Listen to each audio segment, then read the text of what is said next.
Hello everyone, welcome to SS education class.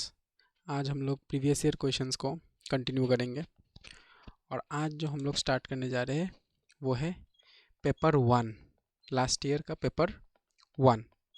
इसमें हम लोग अगर ऊपर थोड़ा इंस्ट्रक्शन देखेंगे तो ये 2 आवर्स का पेपर था और मैक्सिमम मार्क्स 135 था। हर एक क्वेश्चन का 1 marks each, 135 questions 1 marks each. हाँ, 135 क्वेश्चंस करने में थोड़ा टाइम लगता है पर करना पड़ा था।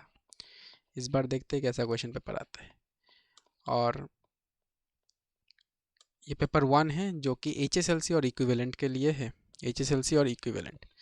तो बाकी पेपर 2 का जो बाकी है क्वेश्चंस, जिसमें मैथ्स है, रीजनिंग है, इंग्लिश ग्रामर है, उसका अलग अलग पार्ट में हम लोग करेंगे। जब मैथ्स करेंगे पूरा मैथ्स, सबका सब पेपर का मैथ्स।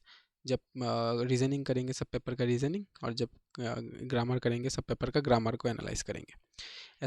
ऐसा होगा कि सारे सब्जेक्ट जो है वो अलग अलग पार्ट में मिल जाएंगे, प्लेलिस्ट में भी मिल जाएंगे।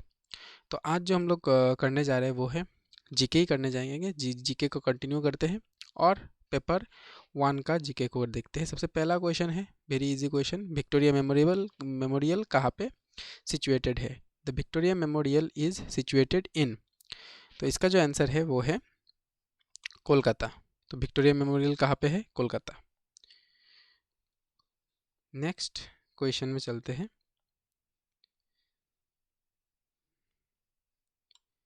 तो विक्टोरिया मेमोरियल कहाँ पे है? कोलकाता में।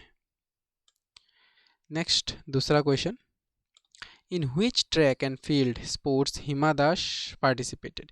हिमा दास ने कौन सा ट्रैक एंड फील्ड में पार्टिसिपेट करती है? क्या वो ट्रिपल जंप है, लॉन्ग डिस्टेंस रन है, स्प्रिंट शॉर्ट डिस्टेंस है, या हर्डल्स है?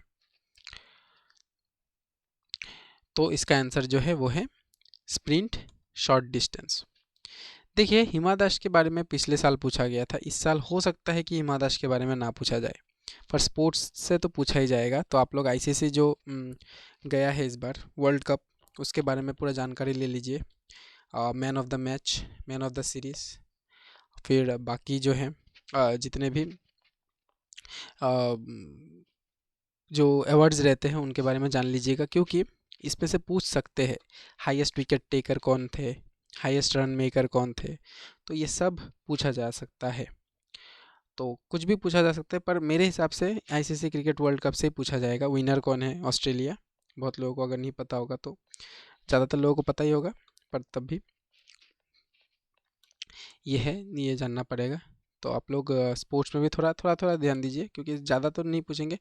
हाँ, और अगर मेजर कोई स्पोर्ट्स होता है, जैसे उस दिन हम लोग ने बताया था जो ग्रैंड स्लैम्स होते हैं, बैडमिंटन, लॉन टेनिस का जो होते हैं, मतलब ग्रैंड स्लैम, उन सब में से भी क्वेश्चन पूछा जाता है। तो ये सब है। नेक्स्ट है, who was awarded the Assam वैभव?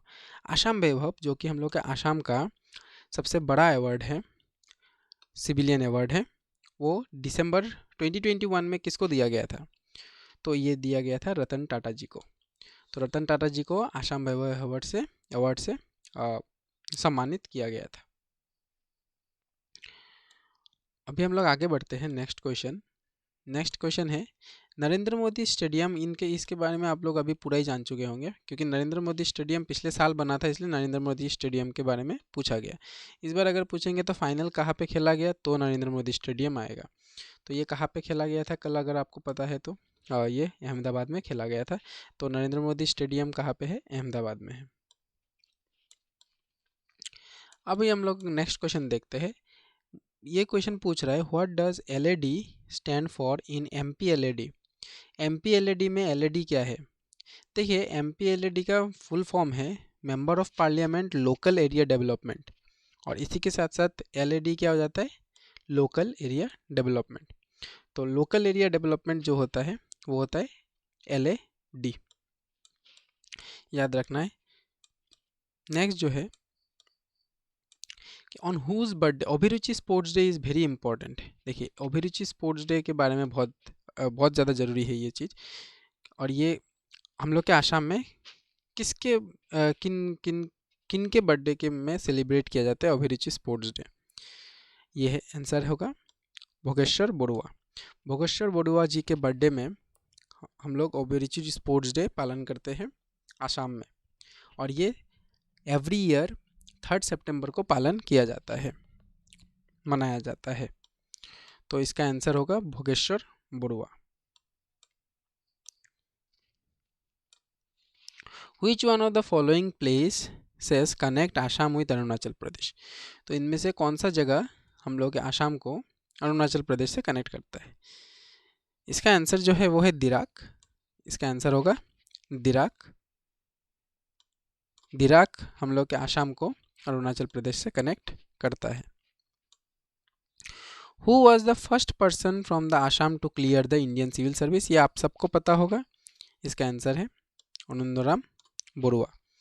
आनंदराम बरुआ जी ने इंडियन सिविल सर्विस में सबसे पहले आसाम के वो व्यक्ति थे जिन्होंने इंडियन सिविल सर्विस को क्रैक किया था, क्लियर किया था। नेक्स्ट जो क्वेश्चन है वो है who put forward the law of physics that every action has an equal and opposite reaction? ये एक थर्ड लॉ है। किनके द्वारा दिया गया थर्ड लॉ है? ये सर आइजैक न्यूटन के द्वारा दिया गया थर्ड लॉ है, Newton's third law. Every action has an equal and opposite reaction. तो ये न्यूटन्स थर्ड लॉ है, याद रखना है। नेक्स्ट और लास्ट क्वेश्चन जो है वो है कैपिटल ऑफ जिम्बाब्वे। देखिए कैपिटल का क्वेश्चन हर एक पेपर में रहता है। Capital, what is capital of this, what is the capital of that. तो ये कैपिटल का क्वेश्चन रहता है, पर हर एक का कैपिटल सीखना बहुत मुश्किल हो जाता है, ठीक है, क्योंकि हम लोग के इधर बहुत सारे कंट्रीज़ है। आप लोगों को पता होगा 196 प्लस कंट्रीज़ है। तो इतने सारे कंट्रीज़ का कैपिटल याद रखना मुश्किल बात है, पर क्या कर सकते हैं हम लोग थोड़ा थोड़ा देख सकते हैं। एक पूरा कैपिटल को अगर हम लोग 5-6 बार भी पढ़ लेंगे तो किसका क्या कैपिटल है वो हम लोग को याद रह सकता है। सीखना ज़रूरी नहीं है, पर याद रह सकता है। हाँ, देखा देखा हुआ लग रहा है तो वैसा करके हम लोग याद रख सकते हैं, क्योंकि हम लोग को 4 ऑप्शन दिया रहता है एग्ज़ाम में। कोई ऐसा नहीं है कि हम लोग को फिल इन द ब्लैंक्स दे रहे हैं। तो 4 ऑप्शन दिया रहता है, उसमें से कोई एक ऑप्शन करेक्ट होगा, तो उसमें से अगर देखा हुआ रहेगा तो हम लोग आंसर कर सकते हैं। तो इसका जो आंसर है वो है हरारे। जिम्बाब्वे का कैपिटल क्या है? हरारे। अभी बाकियों का भी डिस्कस कर लेते हैं। नायरोबी है केनिया का कैपिटल, कायरो है इजिप्ट का कैपिटल, खार्तूम है हम लोगों का सूडान का कैपिटल। तो कैपिटल्स क्योंकि जिम्बाब्वे का पूछेंगे ये ज़रूरी नहीं है, तो बाकियों का भी मैंने बता के दे दिया। नायरोबी है केनिया का कैपिटल, कायरो है इजिप्ट का कैपिटल, एंड खार्तूम है सूडान का कैपिटल। तो ये सब 10 क्वेश्चन था, पहला 10 क्वेश्चन था। बाकी क्वेश्चंस को हम लोग ऐसे धीरे धीरे डिस्कस करेंगे, और आसाम हिस्ट्री का क्लासेस हम लोग फिर से कंटिन्यू करेंगे। एक साथ थोड़ा लंबा क्लास ले लूँगा, क्योंकि छोटा छोटा क्लास लेने में देखने में भी प्रॉब्लम होता है, एक ही चीज़ बार बार रिपीट होता रहता है, जिसकी वजह से एक साथ अगर करवा दूँगा तो आप लोग ध्यान लगा के देखने से अच्छा होगा।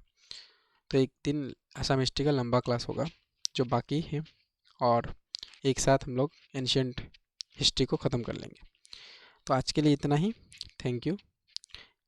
जय हिंद, जय आसाम।